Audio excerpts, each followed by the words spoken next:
The key findings of this report come as no surprise to people who pay attention to the grocery industry.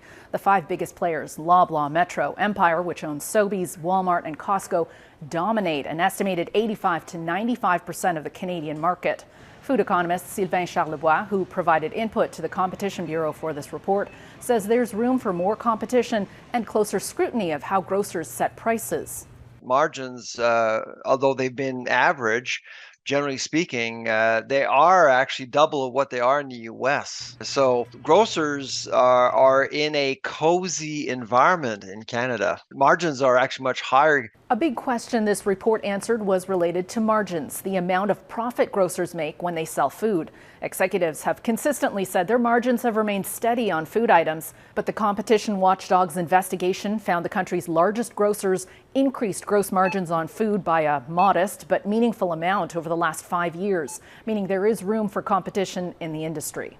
The Bureau has a lot of work to do in terms of gaining the trust of Canadians and how forceful they are in going after companies that do break the law.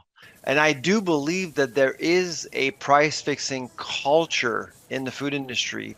This news comes as overall inflation in Canada is cooling, though food prices continue to rise. The Competition Bureau also says international brands could be enticed into the market to help bring down prices.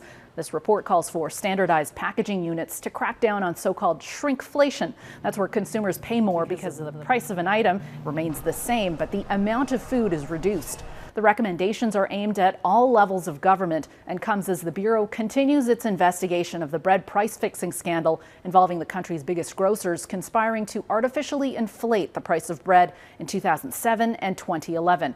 Critics say the fact that this is still dragging on some 15 years after it happened suggests a level of complacency when it comes to price gouging at the grocery store. Anne Gaviola, Global News, Toronto.